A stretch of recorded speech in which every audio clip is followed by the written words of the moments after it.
right, thanks for joining, everyone. We'll just wait a couple more seconds to get started. We'll give a short overview around IronKey Capital and Ramana Capital, and then we'll go into the session. Okay, thanks everyone for joining. We'll just start with a little overview of IronKey Capital, and then I'll hand it off to Andre to introduce Ramana.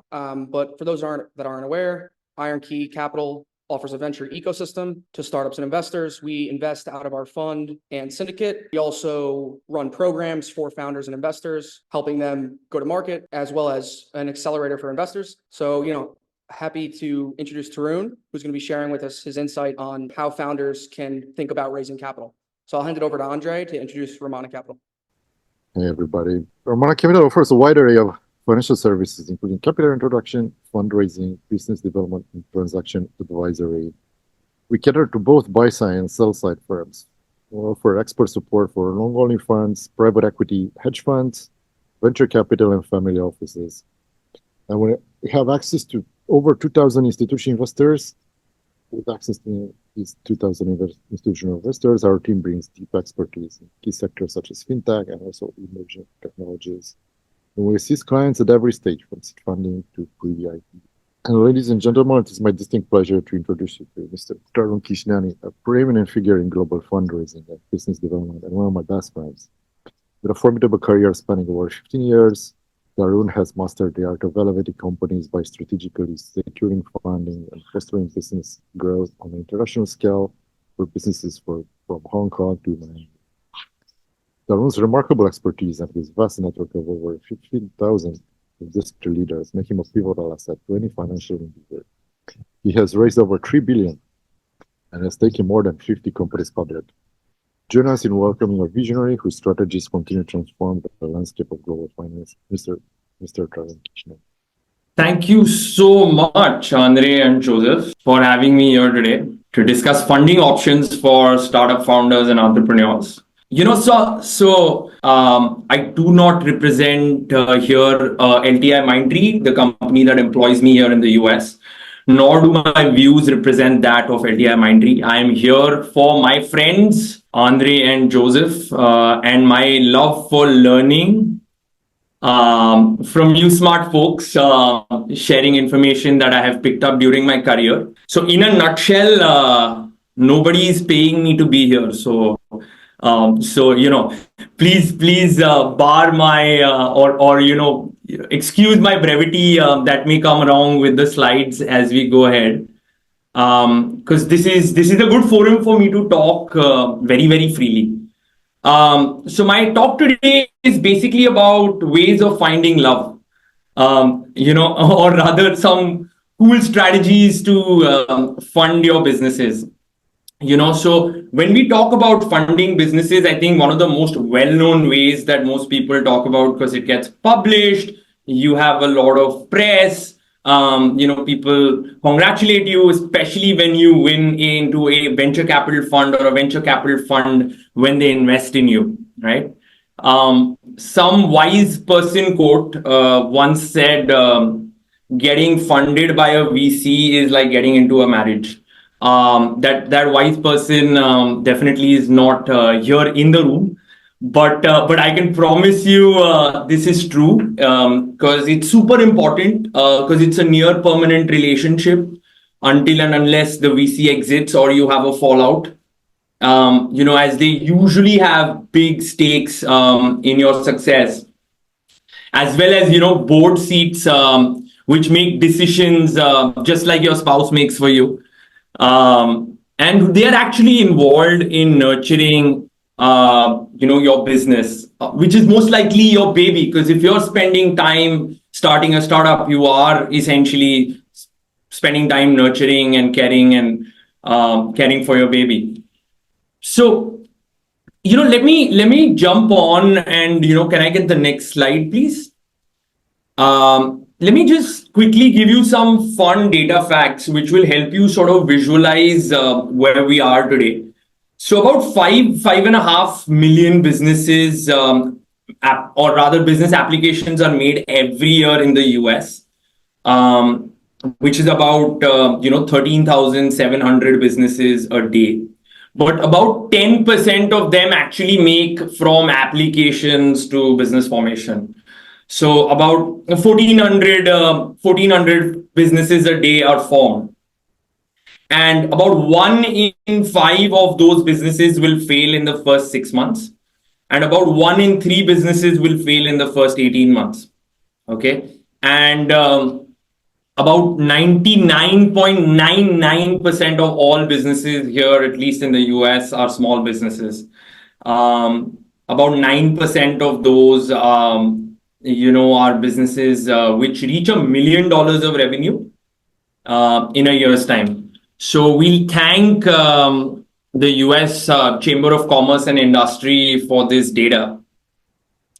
So VC-backed businesses, and we can go to the next slide. So VC-backed businesses are usually like high risk, high returns, and they want you to sort of step on the gas and they want you to make huge returns on their investment, which is essentially the mandate of their funds, right? So VCs love meeting new people. So it's I'm trying to sort of give you a sense about how it is when you are dating someone or trying to date people. You are trying to meet as many people as possible. And so VCs love meeting new people. Their job is essentially to serial date you. They usually have love at first sight, and then they will hound you for multiple dates. They love the idea of texting you. So I have seen a lot of startup founders, getting on text with VC partners and managing partners, and they are like live with them. Chances are they are talking to other VC. Chances are they are talking to other dates, and they are meeting other beautiful businesses, in a way to sort of show off and brag. So I promise you, VCs are showing off your business and your profile and your pictures to all his other guy friends or girlfriends. We can hop off to sort of the next slide. So, in any ways, I have heard a lot of founders say, hey, I've signed an NDA with this VC firm.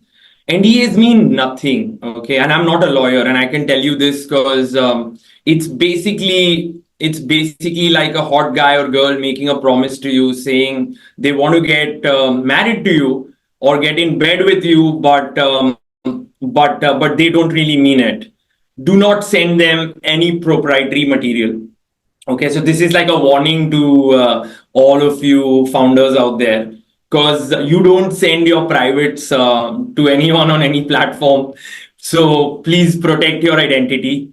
Chances are they will forward your presentation to their holding companies and say, hey, you better start looking like this, or why don't you adopt this business model if you want me to come into the next round. I know this sounds terrible, but I'm definitely not here to bash VCs, but I am here to tell you that a lot of startups end up sort of spending the most amount of time chasing these VCs, right? And so, this is a good sort of visualization from Crunchbase, and essentially it talks about 1% of pitch decks actually attract VC attention, and about 0.7% of that 1% gets funded. Okay, so it means that you have to really be the James Bond to get funded by a VC. So essentially, I don't have anything against VCs, but they're a very interesting breed. And having dealt with a lot of them, I can say you are way better off as a founder trying to work on some of the strategies that I am going to present next. Okay. And that is really why we are here. So sorry if any of my VC friends are here, or folks, if you're invested with a VC or you're trying to chase a VC, it's a monumental waste of time. Don't do that. Okay, so let's go on to the next part, and let me tell you a little bit about what can you do. What can you do to sort of fund your business? So one of the best ways is to bootstrap, right? You bootstrap using your own personal funds, which helps you maintain full control and influence about your day-to-day activities and your business. And it really helps you realize your idea and potential. Most importantly, you are here, the master of your own destiny. And this is what I see the most successful businesses really being built on, especially if you are a early stage, business who is into services or who's trying to find product market fit, and you don't want to be swayed by external stakeholders or investors. This is probably your best way to sort of start up. And what happens is, while you may have all of this creative freedom, and you have strategic decision making capability in terms of the direction you want to go in, you are also sort of conscious about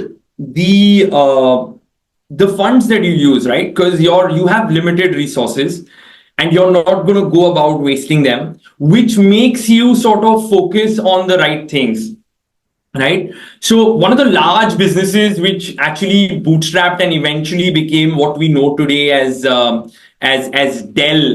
which was founded by Michael Dell, was sort of a business that was bootstrapped. Okay, and then that is what helped them avoid any sort of external debt, as well as they were able to retain full control of their businesses until they got to a certain size. And we know what the story of Michael Dell and Dell is today. Another interesting business, which was sort of bootstrapped and then they ended up doing other things, is GoPro. So Nick Woodman, who founded GoPro, started it with his own money. Of course, he is rather a technologist, and having sort of built something like a GoPro, which was a market innovating idea, where he bought his own personal interest and the ability of sort of recording yourself, both to the picture. Interestingly, Nick Woodman also used his family funds, as in loans from family.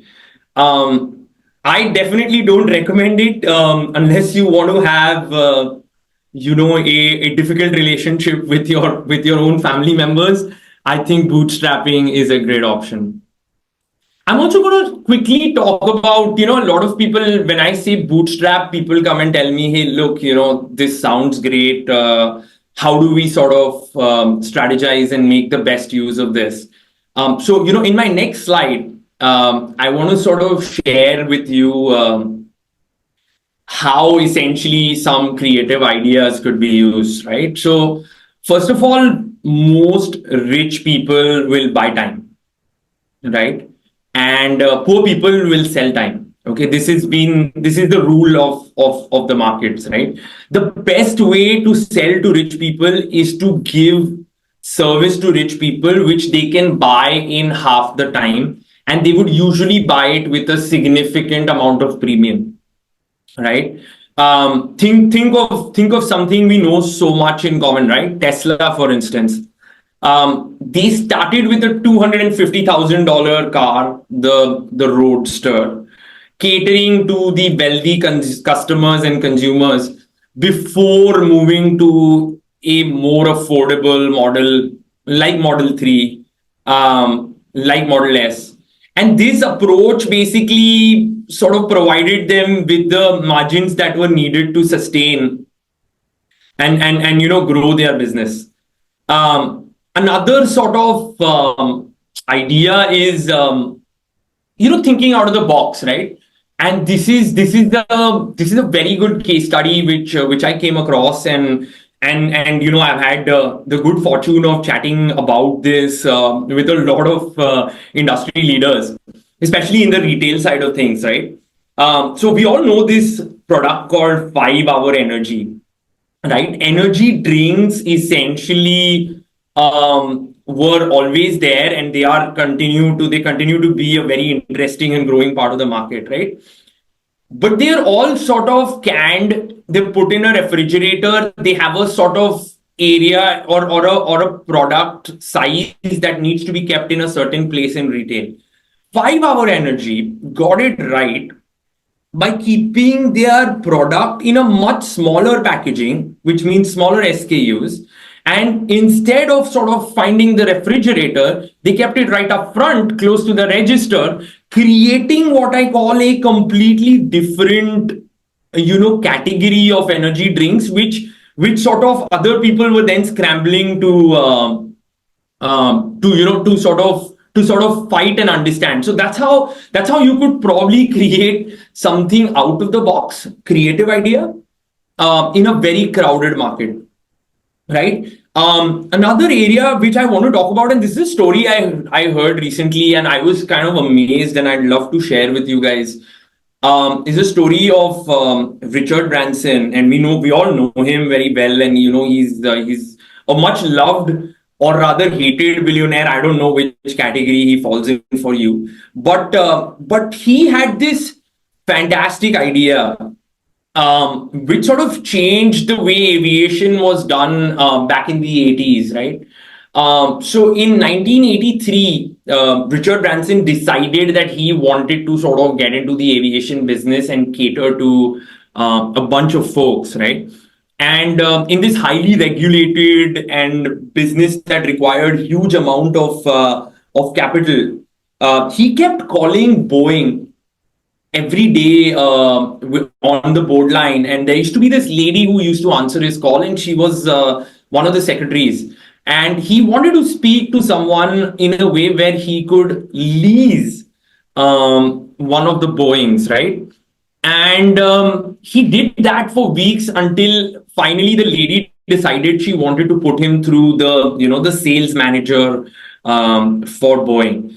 And here Richard Branson starts talking to the sales representative, who tells him that, look, there is very little we can do, because every country we have a customer, and that customer is already known to us. And in England, it is, or rather UK or United Kingdom, it is the British Airways.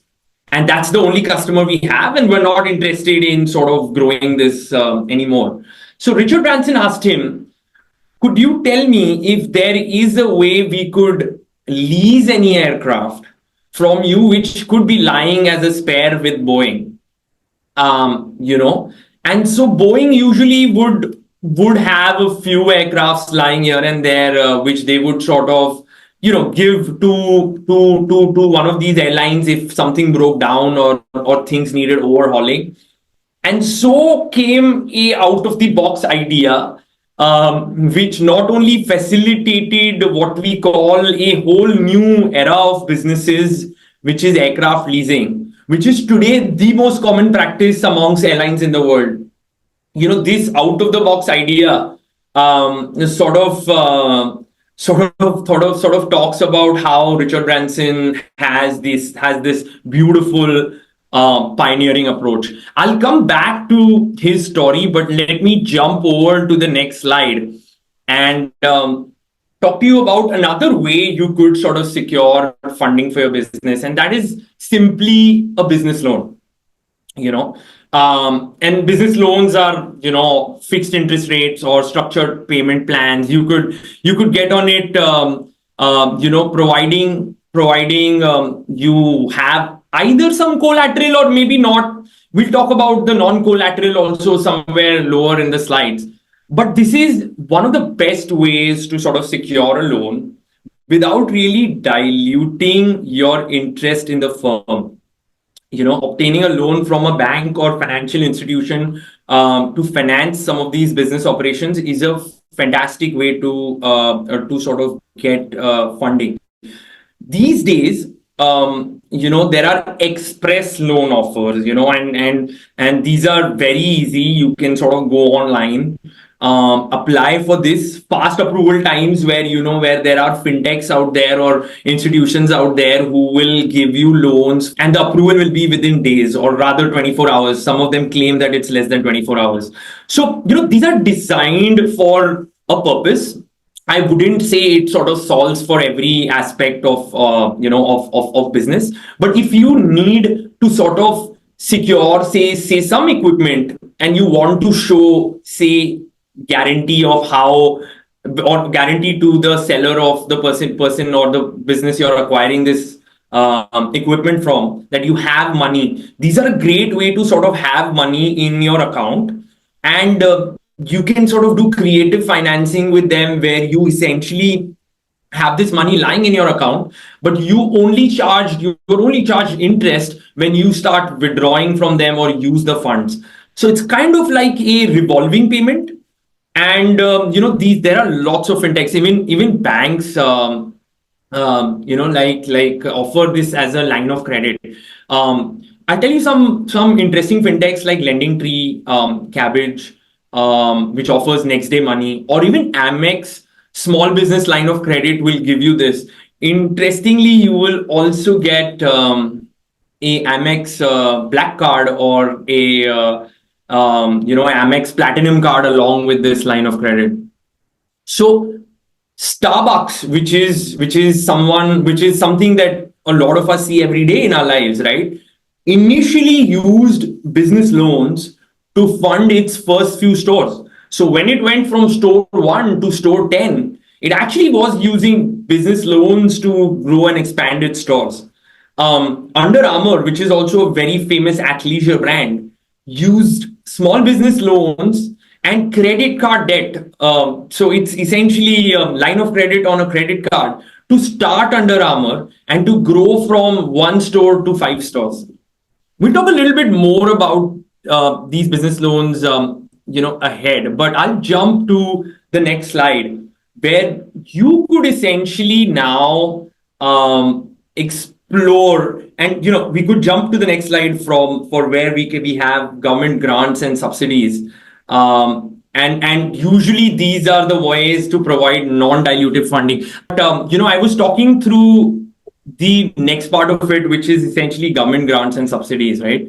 So government grants and subsidies provide non-dilutive funding for startups, and the application process involves filling in proposals, budget plans, and compliance with specific criteria of funding agencies.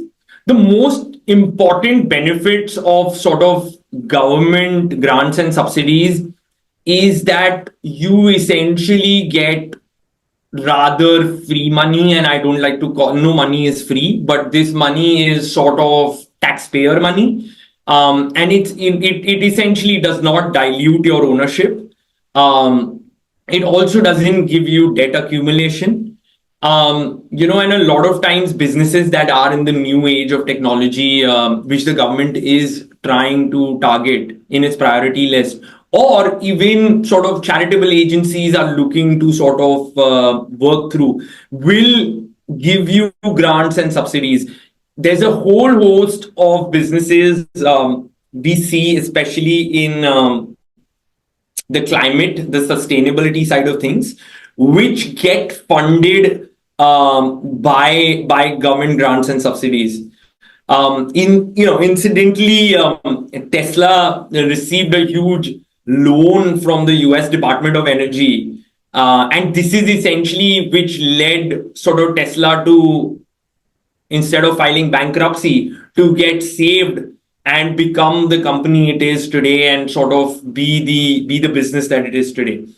Another example is an example of Moderna, which we remember during the COVID vaccination time, actually benefited from government grants for its mRNA technology. And during the COVID time, because it was a national emergency or rather a global pandemic, we saw a whole host of government sort of spending money on giving grants to some of these mRNA technology or research around these government subsidies.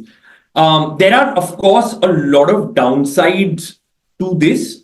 And there are, of course, the biggest downside is, and it's important to talk about the risk, is that money from grants and subsidies usually comes after very long wait times and can be really frustrating. So there are ways around this. And my two wonderful friends who run Ramana and Iron Key will be able to guide you because they have had some experience, both of them, in finding grants and subsidies for the businesses that we work with. We can jump off to the next slide now and talk about another way of funding. And this is a way of funding which I absolutely love. Because it essentially means partnerships, right? And strategic partnerships are one of the best ways to sort of grow your business, because a formalized partnership business contract between two organizations essentially comes from finding what they are good at and what you are good at, and then you sort of marry those skills and make it complementary. Partnerships expand basically through understanding what the best value the other partner can provide. Okay, so like for example, Netflix has a collaboration with Disney, although they are competitors to each other for content creation and even distribution, right? Another example would be Spotify, which has done phenomenally well. And I had the good privilege of chatting with the partnerships lead at Spotify, and they were talking about how initially, when they were sort of setting up their business, they found Samsung. And Samsung and them wanted to sort of do a music streaming. Instead of Samsung building something for music streaming within their own ecosystem, they leveraged Spotify's music streaming and brought it onto their platform. These are actually great examples of businesses that sort of benefited a lot from partnering. And mainly what happens is, especially industries where you require, or businesses where you require a lot of capital commitment upfront, you don't want to put in and waste all that capital. You'd rather sort of focus on setting up these partnerships. Interestingly, this platform that we are using today, which is between Iron Key and Ramana, is also a strategic partnership. And we will let our folks from both these teams talk through about this. The next is basically another way you could talk through, and we could jump to the next slide, is incubators and accelerators, right? Incubators and accelerators basically offer you mentorship, strategic guidance, industry contacts, networking opportunities, real estate, coffee. I don't know, maybe invite you to one of their happy hours, and these are a good way to sort of finding funds, right? Because here you have a lot of different networking opportunities where you can connect also with other founders, potential investors, and even angels, right? They love to come out and see some of these incubator events, and partners and customers also sort of land up here, and they want to see a lot of these new age or new business models that are coming to the market. You have a lot of different industry specific incubators and accelerators, but some of the names are Antler, which does really well, Techstars, which also has a lot of investments, and 500 startups. So I'm just giving out names here which are over and above, say, a Y Combinator, where Dropbox and Airbnb both sort of benefited hugely with Y Combinator and gained initial funding and support from these incubators and accelerators. I can jump off to the next slide and and talk through engaging in sort of product pre-sales, right? And this is something I'm sure you guys have seen a lot. And I remember using a lot of these. I love technology, and I think I've spent a lot of my own money trying to fund businesses on Kickstarter. And get eventually you do get the product, but it's not half as what it was sort of advertised or promised on Kickstarter. But that's my own personal belief. Of course, a lot of people have seen very interesting businesses coming out of pre-product sales.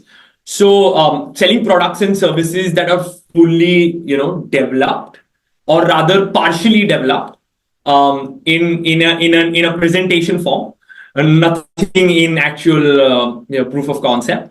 They tend to sort of get onto these Kickstarter, and you can sort of find a lot of interesting ideas. So, say for example, going back to Tesla, Tesla actually had a lot of pre-sales. I think it was, if I'm not wrong, some of my friends here who are participants know, and I know they own Teslas. They probably paid for their Tesla 6 months or 12 months in advance. And this was the ability to, this basically Tesla generated significant capital before actually producing the product and delivering it to them. Pebble Technologies raised funds through Kickstarter for its smartwatches.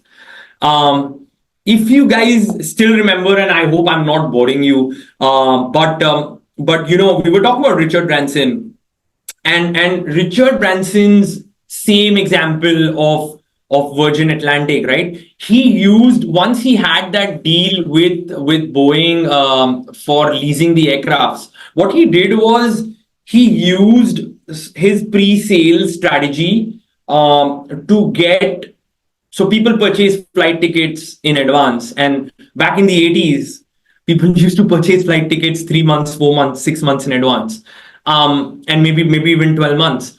And so he got money up front, securing customer commitments, and he used this to really demonstrate market demand, attract other investors, and also attract debt. So the reason why I brought this up was because he has used essentially every trick in the book to sort of fund what is today a very successful Virgin Atlantic or Virgin Airline business.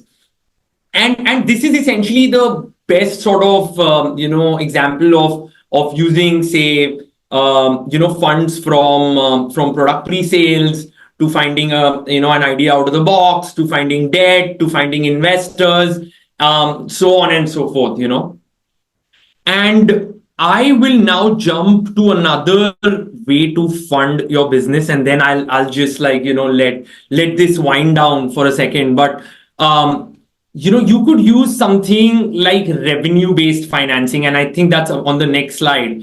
And revenue-based financing is one of the very nice ways to sort of secure money. And I'll give you a small example, which I think a lot of you may have seen.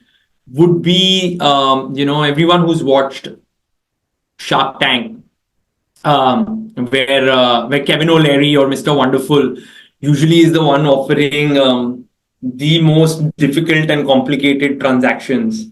And he's the one who's proposing a small percentage of future revenue in exchange of a loan. And these deals are often structured, with a term value and ensure that the investors receive a return based on the milestone of revenues that you generate.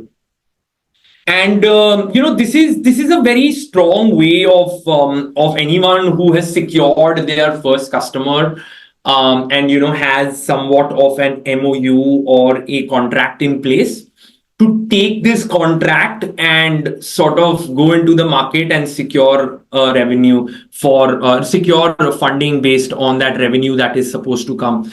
A very good example is of a SaaS business called Basecamp, which could scale sustainably and still retain full ownership of its businesses.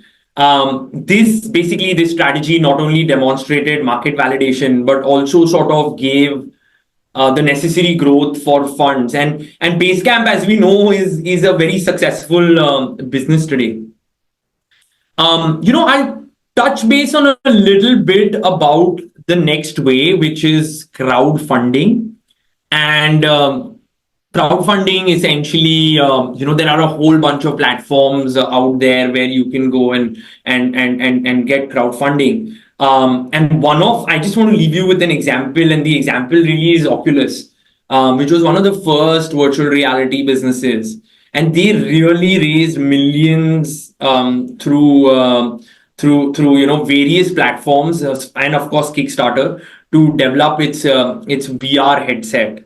And finally, and now there are, of course, a dime a dozen platforms out there which will give you the capability to crowdfund.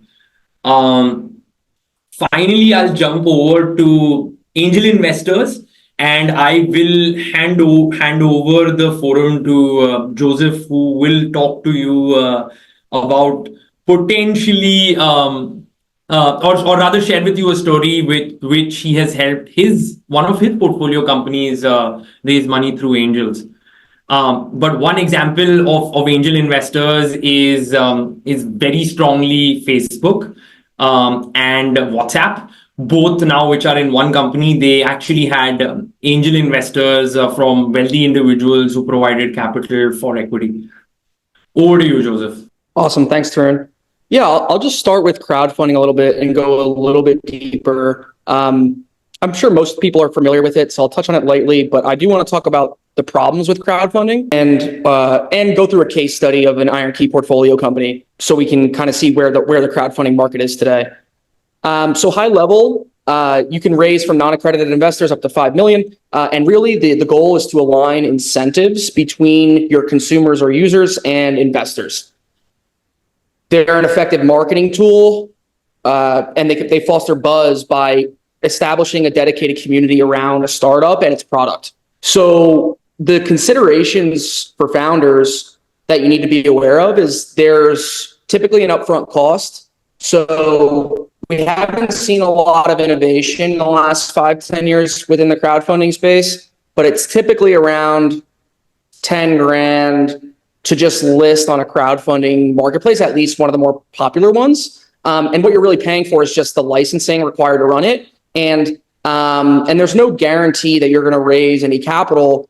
And there's a significant marketing spend that goes along with it. So if you were considering crowdfunding, I would make sure that it aligns with your strategy of putting your product in the hands of as many users as possible. So these Reg CF contributors will also ultimately end up being your users, right? So trying to align the incentives there. However, when you think about crowdfunding, you're going to have to incur an upfront cost and a marketing spend. So you want to make sure that you're putting $1 in, you're getting $1 or $2 back, at least. So those are the considerations with crowdfunding. I would also say that some of the problems with crowdfunding is that there's no help to the investors in determining what is a qualified candidate for crowdfunding, which results in a higher rate of failure of these startups. IronKey is actually incubating a product in the Web3 crowdfunding space. So using those learnings to kind of iterate around something new in this space. But a good case study here is that one of our portfolio companies listed on StartEngine.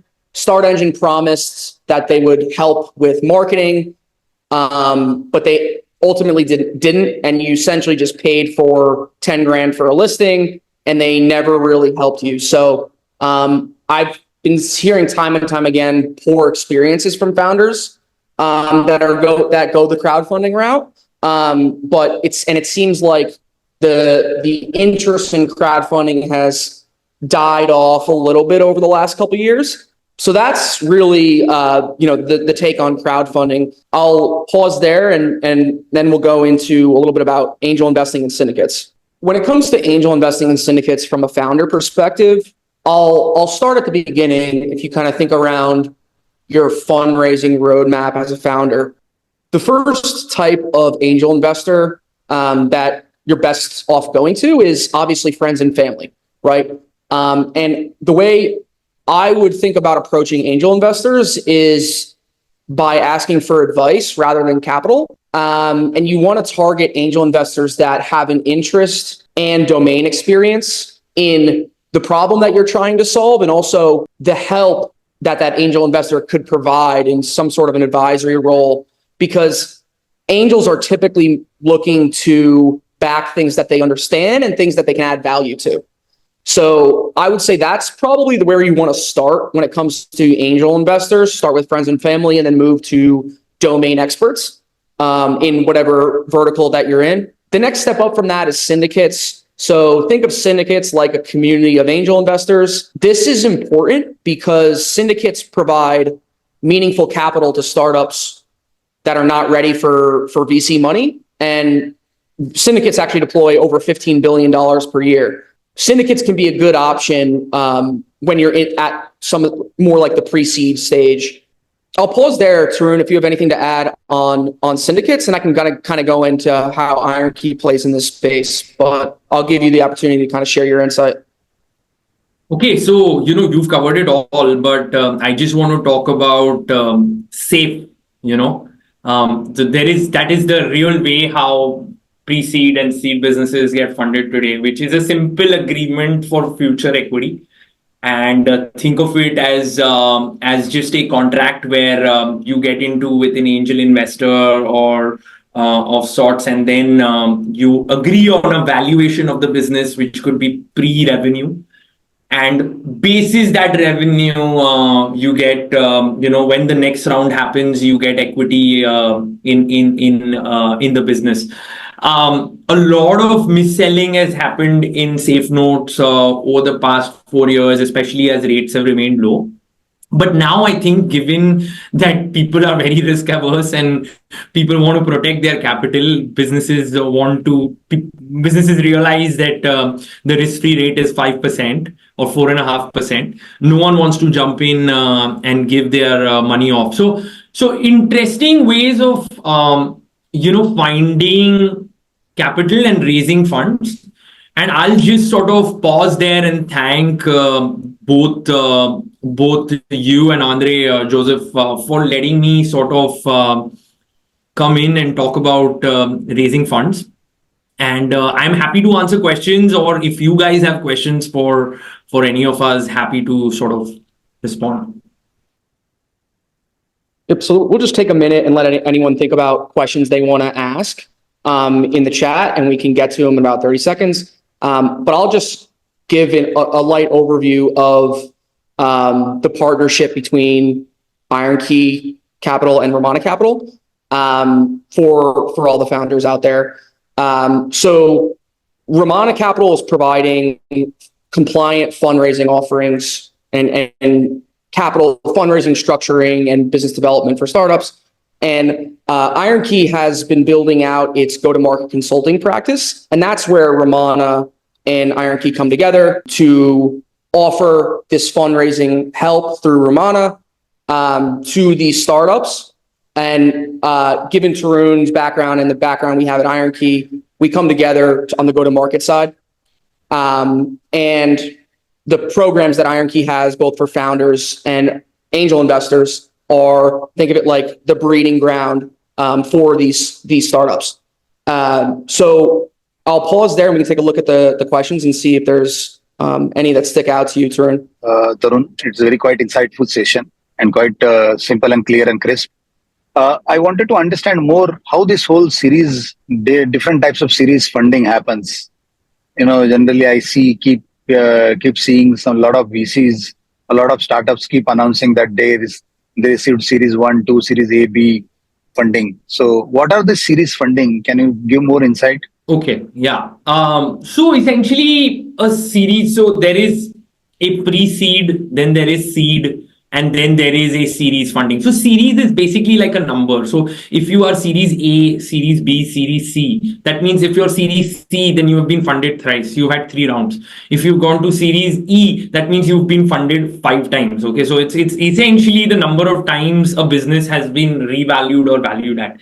Now, the reason why you have all of this happening is because continuously newer investors want to come in and take part in equity holdings of these companies. Also, companies want to raise capital, right? So they will go out and raise funds at different valuations. Now, having said that, just because you are Series C does not mean that you will have a higher valuation in Series C. Ideally, that should be the case, okay? And but it is not. It's not necessary. Because you saw that in one of the hottest companies today, right? Like OpenAI is the hottest company in AI today, and we saw a down round. Or rather, we were talking about a down round even in an OpenAI. So essentially, all these series don't matter until this company goes public, right? All these companies, which are say the Robinhoods of the world or the Coinbases of the world, they had a certain set of series funding, or rather rounds of funding before they went public. So it's just a way to put a milestone. It's nothing else.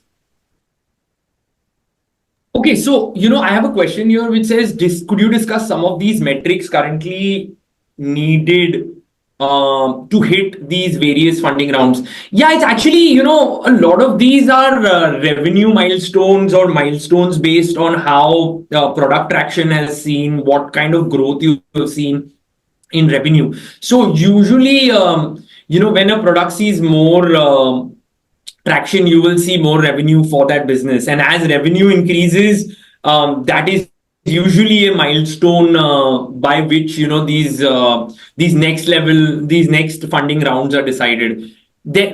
A majority of businesses these days, and it's kind of the sad part, especially with the businesses that are privately funded or VC funded or even funded by the large institutional investors. They today tend to be, they don't even generate cash. So any kind of talking about a metric which is revolving around cash is sort of a completely failed idea. So usually these matrices are around revenue. Awesome, thank you. All right. So I do have a follow-up question for you if no one else is gone. So on the funding rounds, can you discuss like kind of some shifts that you may have seen over the last like year and a half? Because there has been shifts. Have you all noticed anything? Like from what I heard and from what I experienced in the startup I was working in, seems like some of these metrics have shifted maybe down or up one where you need to meet like what would have been Series B requirements at Series A. But that could just be in my vertical, which was industrial AI technology for manufacturers. Is that something that you see consistent, or is that something that you could just kind of briefly discuss? And of course, if Joseph wants to add to that, feel free. Sure. So I'll tell you 2 parts to this, right? There has been a significant sort of change in how businesses are being funded today, especially on the institutional venture side, because money from their investors, right? So essentially, where do these ventures find money? They find money from family offices, from other funds, from sovereign money, from endowments. And when you start seeing a rate of interest which is 5%, okay, and you could buy US Treasury for 5% and hold on to that for a decade or two. Why on earth would you take risk with venture funding and investing in businesses which have really no future? So there has been a significant shift. This shift is likely to stay. There is a report which is part of, I think, the deck that we have today.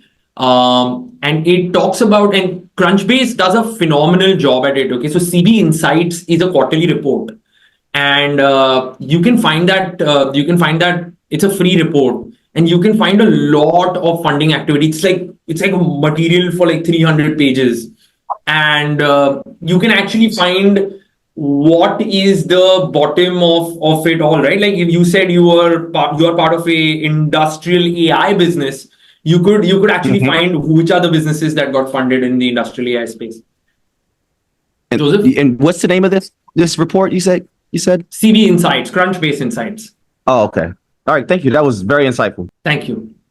Yeah, so on the side, to try and answer David's question around how funding has changed in the past year or two, the first thing I'll say is that as interest rates have gone up, a lot of funds that were earlier stage have moved from pre-seed to seed, and funds that were seed have moved to Series A just because there's more data points, there's less risk, right? It's less subjective. It's more based on the facts and the numbers.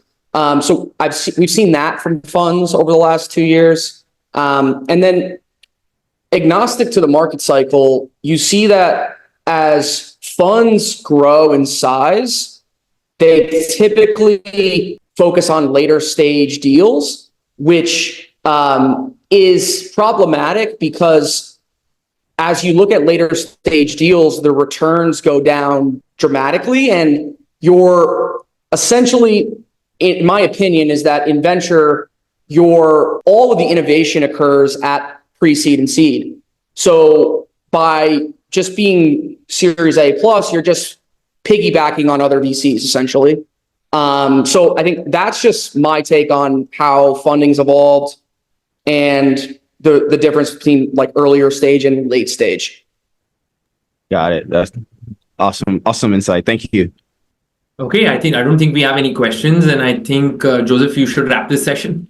Let me just share my screen real quick. We are actually offering a free 30-minute consultation to 5 founders to help advise them on their structuring, capital raising, and the roadmap associated, and also going a little bit into the go-to-market motion and sales motion and getting that early customer feedback. So we'll have a link on the next slide, and these slides will actually go out after the call, and you guys can take a look. And there will be a way to submit interest, so we can have a conversation and a discussion. And on the last slide, you'll see some links around some more hard data on the topics we discussed today. And also you can apply to IronKey's Founder Fellow program if you're at the early stages of iterating on your startup and really stress testing your idea and seeing how viable it is. And so that's one option. And also, if you're interested in really taking the angel investing in VC space a little bit more seriously, you can apply to our Venture Fellow program here. So we'll send out these slides, and feel free to shoot us any questions as you think about this over the next couple of days, and we'll be happy to answer them. Thanks, Tarun. Thanks for Tarun for doing this. This was great. Looking forward to doing it again. Thank you so much, guys. Thank you. I appreciate all your time. Thank you. Bye-bye. You guys were wonderful. Thank you all so much. Thank you so much, guys.